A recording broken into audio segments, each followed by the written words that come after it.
Hello hi అండి, రైతన్నలందరికీ నమస్తే. మీరు చూస్తున్నది టీబీఎన్ అగ్రికల్చర్ యూట్యూబ్ ఛానల్. నేను మీ భాస్కర్ నాయుడు. అయితే మనం ఈరోజు మాట్లాడుకునేది వచ్చేసి లోతు దుక్కుల గురించి అండి. రైతన్నలు లోతు దుక్కులు చేసుకోకుండా ఎలాంటి తప్పిదాలు జరుగుతున్నాయి అనే దాన్ని ఖచ్చితంగా ఈ వీడియోనైతే చివరి వరకు చూడండి. చాలామంది చాలా రకాల వీడియోలు చేసే ఉంటారు, లోతు దుక్కుల గురించి కూడా వినే ఉంటారు. రైతన్నలకు ఏం తెలియదని కాదు, అన్నీ తెలుసు. కానీ వీడియోని ఖచ్చితంగా చివరి వరకు చూడండి. మీకు తెలియనిది ఏదైనా కొత్త విషయం తెలుస్తుంది. అలానే మీకు కూడా కొంతమందికి చెప్పడానికి అవగాహన కూడా రావడం అయితే జరుగుతుంది. అయితే ఈ వీడియో చూడండి క్లియర్గా.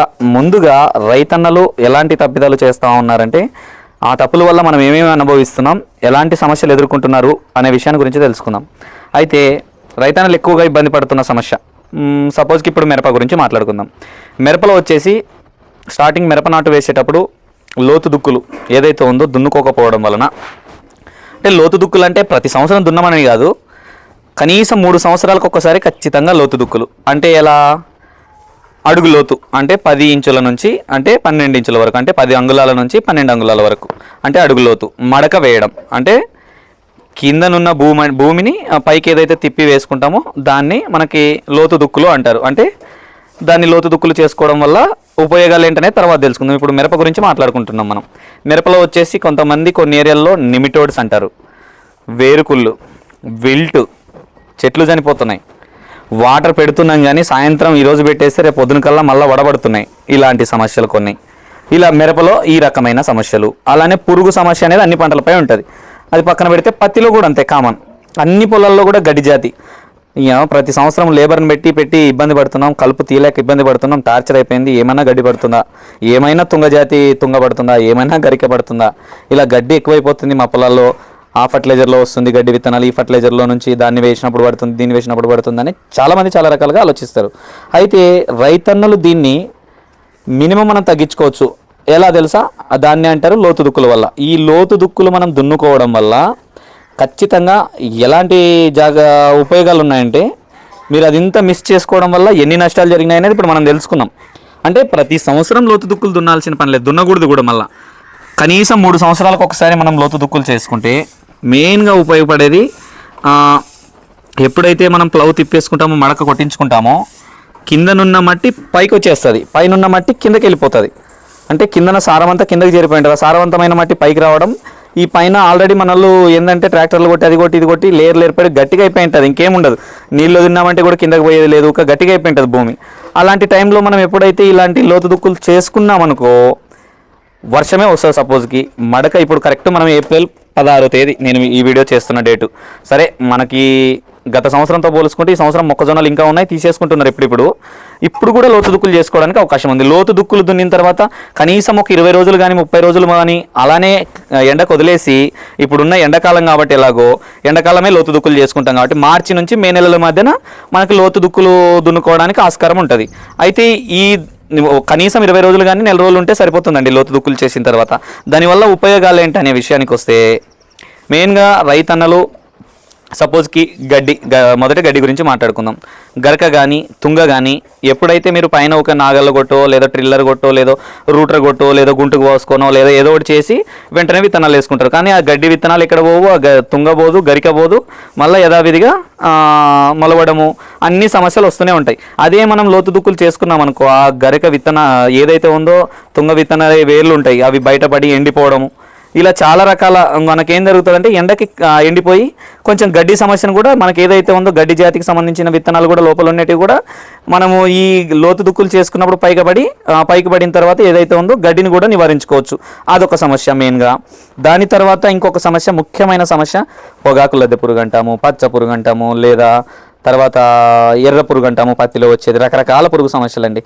ఇవన్నీ ఏం చేస్తాయంటే, మనకి సపోజ్కి మన క్రాప్ ఉంటుంది, క్రాప్ అనేది ఎప్పుడైతే క్లియర్గా అయిపోతుందో, అయిపోయిన వెంటనే ఏం చేస్తాయంటే ఆ పురుగు లోపలికి వెళ్ళిపోతుంది, భూమి లోపలికి పొరల్లోకి వెళ్ళిపోయి దాని చుట్టూ కవచం ఏర్పరచుకొని ఇప్పుడు సపోజ్కి చాలా చోట్ల చూసింటారు, మనం చూడందనేం కాదు కానీ చూసింటారు, దాని కవచం ఏర్చుకొని మామూలుగా క్లియర్గా భూమి పొరల్లో అది ఉండిపోతుంది.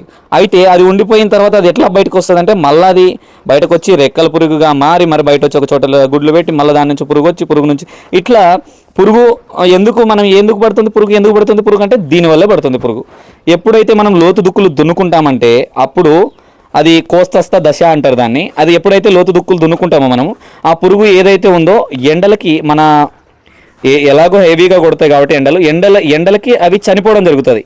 ఇలా మనం అనుకున్న ఏదైతే ఉందో పురుగు ఎందుకు ఇంత ఎక్కువ పడుతుంది అనుకున్న దాన్ని ఇక్కడ మనం లోతు దుక్కులు చేసుకోవడం వల్ల దీన్ని కూడా నివారించుకోవచ్చు. ఇక్కడ పురుగు సమస్యను తగ్గించుకున్నాం.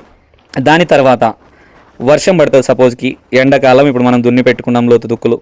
వర్షం పడినప్పుడు ప్రతి నీటి ఏదైతే వర్షపు చుక్క కూడా భూమిలోకి ఇంకిపోవడం జరుగుతుంది. భూమిలోకి ఇంకిపోవడమే కాకుండా ఇప్పుడు సపోజ్కి బయలు పొలాల వాళ్ళు ఉన్నారు. వీళ్ళంటే ఇప్పుడు కొంతమంది బోర్ల వాళ్ళు నీళ్లు అటు ఇటు ఇబ్బంది లేకుండా ఉన్నాయి. అస్సలు వర్షాలు పడి తప్పితే ఏ నీళ్లు లేవు మాకు అనుకున్న వాళ్ళకి ఎలా లోతు దుక్కులు పనిచేస్తుంది అంటే, ఎప్పుడైతే మనం లోతు దుక్కులు పెట్టుకున్నప్పుడు అధిక వర్షాలు పడి భూమిలోకి ఇంకిపోయి ఉంటాయో ఆ లోతు దుక్కుల్లో మనం చేసుకోవడం వల్ల మన పొలం ఏదైతే ఉందో తొందరగా బెట్టకి రాదు. ఎందుకంటే తేమ అనేది అక్కడనే నిలబడి ఉంటుంది కాబట్టి. ఎందుకంటే మనం అడుగు లోతు ఆల్రెడీ మడక వేసి ఉంటాం కాబట్టి, లోతు దుక్కులు దున్నుకొని ఉంటాం కాబట్టి అదొక ప్లస్ పాయింట్. మనకు తేమ ఆరడం కూడా తొందరగా జరగదు ఈ లోతు దుక్కుల వల్ల. కనీసం 3 yearsకి ఒకసారి మిస్ చేయకండి, ఇది బాగా గుర్తుపెట్టుకోండి. ఇలా లోతు దుక్కులు దున్నుకోవడం వల్ల ఇక్కడ వర్షపు నీరు కూడా ఎక్కడికి వెళ్ళదు, మన పొలంలోనే ఉంటుంది. భూమి గుల్లబారిపోవడం అన్ని రకాలుగా ఇదొక ప్లస్ పాయింట్. సింపుల్గా నీట్గా అర్థమయ్యే విధంగా నేను చెప్తా ఉన్నా. ఇదొక ప్లస్ పాయింట్. దాని తర్వాత ఏంటి, మనకు వచ్చేసి కొన్ని చెడు చేసే శిలీంధ్రాలు ఉంటాయి. అవి కూడా మనం ఎప్పుడైతే భూమిని కింద నుంచి పైకి తిప్పేసిన తర్వాత చెడు శిలీంధ్రాలు ఉంటాయి, అవి కూడా చనిపోవడం జరుగుతుంది. భూమికి కావాల్సిన ఆక్సిజన్ అందుతుంది. తర్వాత మనకి లోతు దుక్కులు దున్నుకోవడం వల్ల పడిన వర్షం కానీ లోపలికి ఇంకిపోవడం, నీళ్లు ఇంకిపోవడం వల్లనే భూమికి కావాల్సిన ఆక్సిజన్ అందడము, ఇవన్నీ చాలా రకాలండి.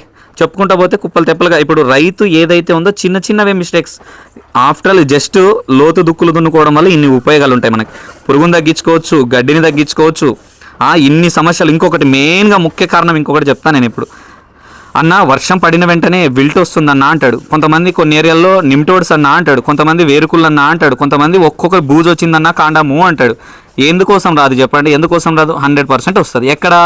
మన రైతన్నలు ఇలా పంట అయిపోయిందో ఖాళీ వదిలేస్తారు. పత్తి వర్షాధారం కింద వేస్తాడు. సపోజ్కి నీళ్ళ పొలాలు వాళ్ళు అట్లే చేస్తున్నారు, అందరూ అదే చేస్తున్నారు. పత్తి వేసిన వెంటనే నీళ్ళ పొలాల్లో అయితే బుడ్డలు వేస్తాడు, బుడ్డలు వేసిన వెంటనే మొక్కజొన్న, ఇట్లా రివర్స్ ఏదో ఒక పంట వేస్తూనే ఉంటాడు కంటిన్యూషన్. కానీ లోతు దుక్కులు దున్నట్లేదు. దున్నుతాడు ఎప్పుడు 5 yearsకో ఏదో, ఎందుకంటే ఇంత రేట్ ఉంది కాబట్టి. అది అలా ఇప్పుడు బయలు పొలాల వల్ల అయితే మరీ లేదు, ఇంకా పత్తి వేసినాడా వదిలేసినాడు అంతే. చివర్లో వచ్చినాడా మళ్ళీ అప్పటికప్పుడు గుంటకి పోసుకున్నాడా, అప్పటికప్పుడు రూటర్ కొట్టడం, ఏదో నాగిల్ చెట్టు కొట్టడం, దున్నుకోవడం అయిపోయింది. వెంటనే పత్తి నాటుకున్నాడు. మళ్ళీ అధిక వర్షాలు పడినప్పుడు, అది మరి పెద్ద తేమ భూమి కూడా కాదు, అది వర్షాధార కింద పండించే పంటనైనా ఎప్పుడైతే పడిన జస్ట్ కొద్దిపాటి అధిక వర్షానికి వేరుకుళ్ళుడు అనేది స్టార్ట్ అవ్వడం జరుగుతుంది. ఇలా ఈ వేరుకుళ్ళు సమస్య అక్కడే స్టార్ట్ అవుతుంది. అదే మనం లోతు దుక్కులు చేసుకున్నాం అనుకుంటే ఈ సమస్య కూడా రాదు.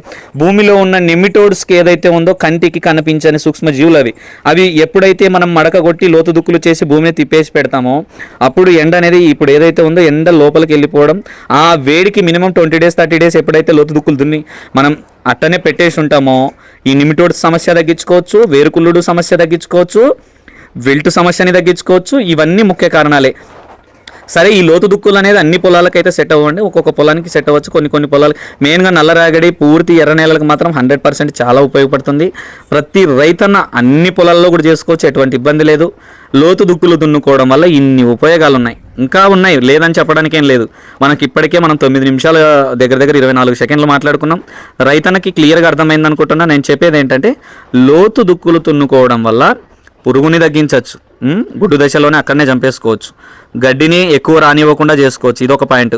తర్వాత వచ్చేసి ఏదైతే ఉందో చెడు శిలీంధ్రాలు పోయి మళ్ళీ మనకి గుడ్ బ్యాక్టీరియా కూడా ఉంటుంది, అది కూడా డెవలప్ అవ్వడం జరుగుతుంది లోతు దుక్కులు దున్నుకోవడం వల్ల. అంటే కావాల్సిన ఆక్సిజన్ ఎప్పుడైతే భూమికి అందుతుందో అప్పుడు మనకు కావాల్సిన మంచి చేసేది కూడా డెవలప్ అవ్వడం జరుగుతుంది. చెడు చేసేది ఏదైతే ఉందో ఎండకు చనిపోవడం జరుగుతుంది. నిమ్టోడ్స్ తగ్గించుకోవచ్చు.